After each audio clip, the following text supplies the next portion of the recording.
Espaço agora para a rubrica A Última Fronteira. Está connosco, como é habitual ao domingo, Miguel Gonçalves, o coordenador nacional da Sociedade Planetária. Bom dia, Miguel. Bom dia, Cristiana. Começamos hoje a nossa viagem por atribuir uma mãe às famosas ondas gravitacionais. E é uma história tão bonita, Cristiana, uma história científica, uma especulação científica tão bonita que só é pena, se calhar, estar completamente errada. Mas, de qualquer forma, trazemos aqui esta história de um estudo feito por um astrofísico do Centro de Astrofísica do Harvard-Smithsonian, um senhor chamado Avi Loeb, e que está habituado, sobretudo na sua área científica, a estudar como é que grandes nuvens de poeira e de gás colapsam para criar estrelas, sobretudo quando criam duas estrelas. Tal não é o tamanho, digamos assim, dessas grandes nuvens de gás e poeira.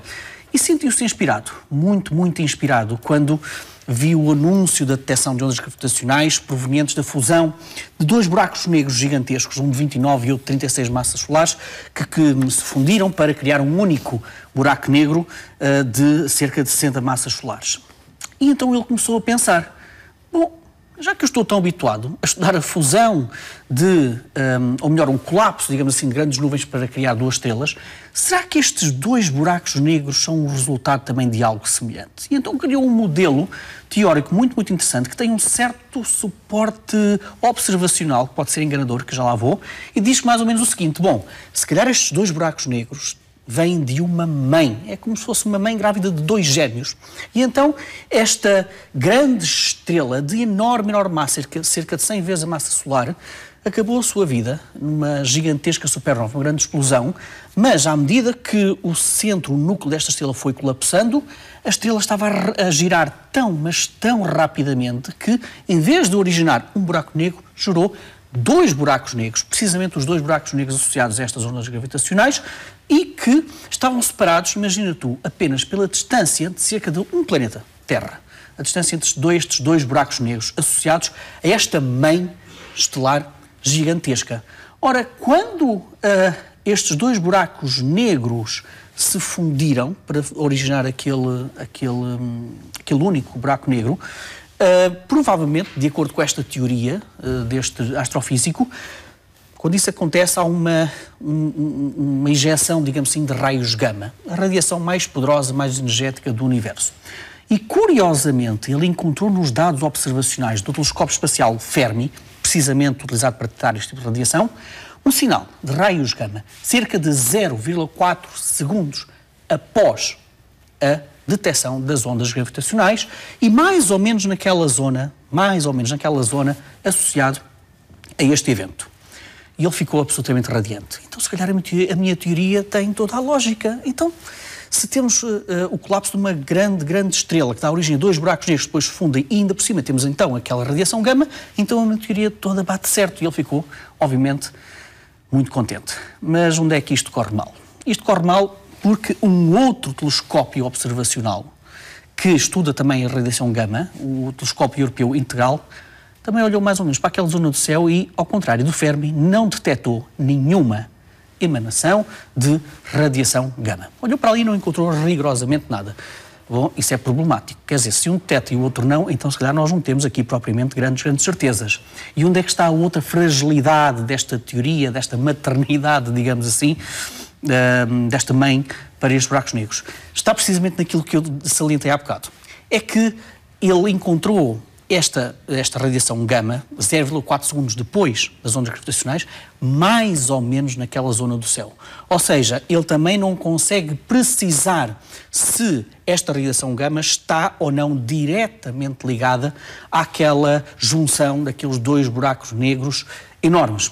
De qualquer forma, é um modelo teórico absolutamente extraordinário, muitíssimo bonito, porque permite-nos explicar, permite-nos descrever de uma maneira teórica, não ainda prática, não ainda observacional, que, efetivamente, há ali espaço científico para que dois buracos negros possam aparecer muito próximos um do outro se tiverem como origem uma estrela de enorme massa que, na parte final da sua vida, explode uma supernova, o seu núcleo começa a colapsar, dando origem àqueles dois buracos negros. Portanto, apesar de ser uma história científica particularmente interessante e muito bela, nós não podemos atribuir diretamente a este evento que deu origem às ondas gravitacionais, mas, por outro lado, é um modelo teórico que vai ajudar bastante o estudo de estrelas de grande massa e o fim desse estudo, o fim das estrelas, da vida das estrelas de grande massa.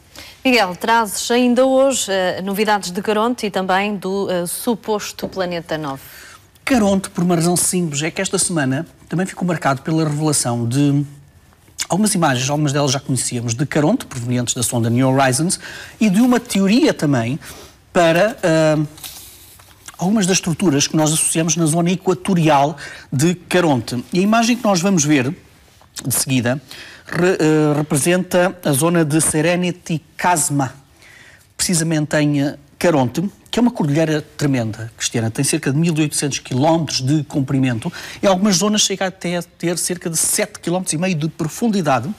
Se compararmos com o Grand Canyon aqui na Terra, o Grand Canyon tem apenas 446 km de comprimento e 1,5, 1,6 km de profundidade. Esta zona, precisamente, que nós estamos aqui a ver.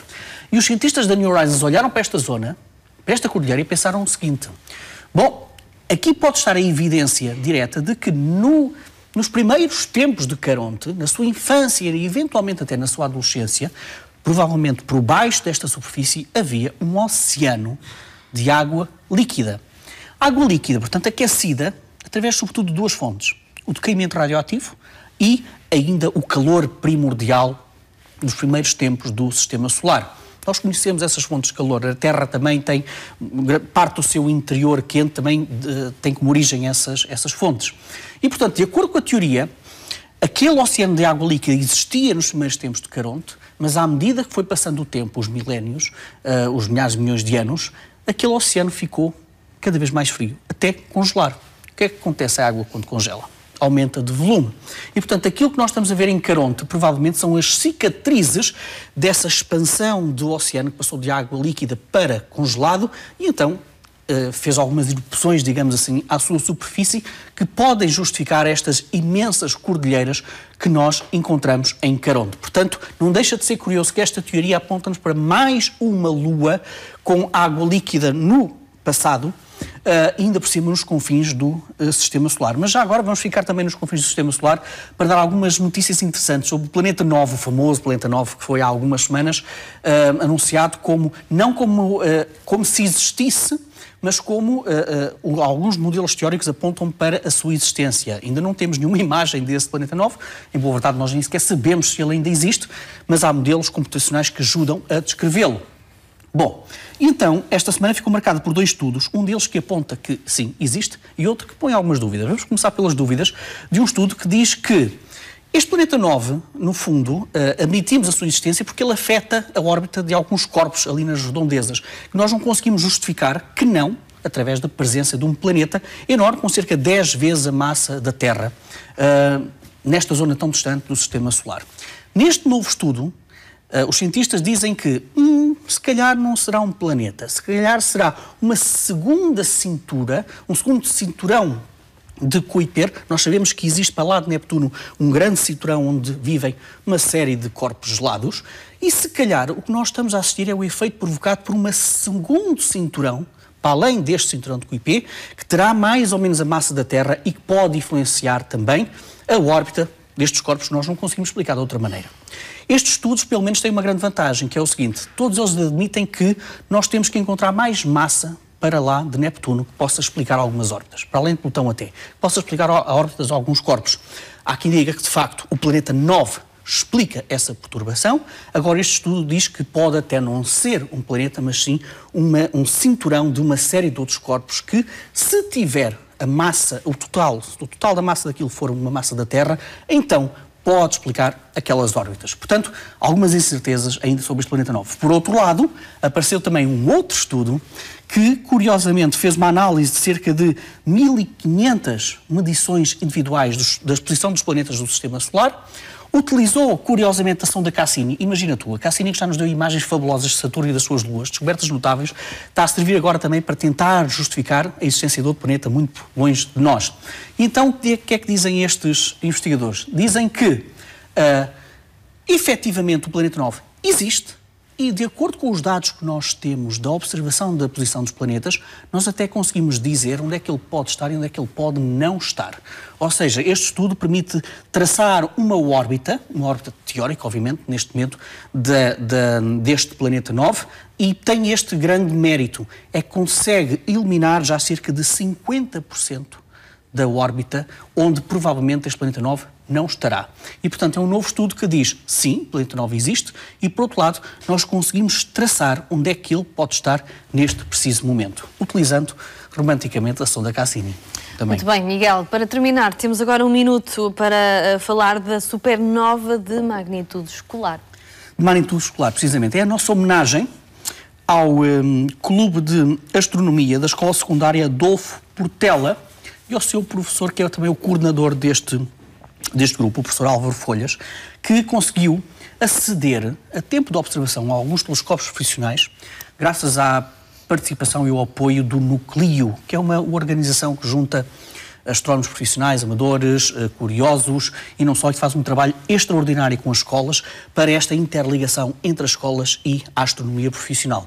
E então eles olharam para a galáxia de Centauros A para encontrar precisamente, e é a imagem que nós vamos ver agora, para detectar um pontozinho brilhante que nós vamos a ver ali no meio, que vai ser focado na próxima imagem, que corresponde à supernova, ao fim de uma estrela de grande massa. E então este professor Álvaro Folhas estudou com os seus alunos no Clube de Astronomia como é que a evolução da luz, como é que a luz desta superestrela vai esvaziando, vai perdendo luminosidade ao longo dos dias. Fez ciência, precisamente, utilizando esta imagem que adquiriu, que conseguiu fotografar, requisitando tempo em telescópios profissionais. E, portanto, é uma ligação fabulosa entre a astronomia profissional amadora, mas também as comunidades escolares, utilizando a parceria com a organização Núcleo, e fica aqui então a nossa homenagem a este professor, a esta escola, por este trabalho. Muito bem, Miguel. Até ao próximo domingo. Até ao próximo domingo.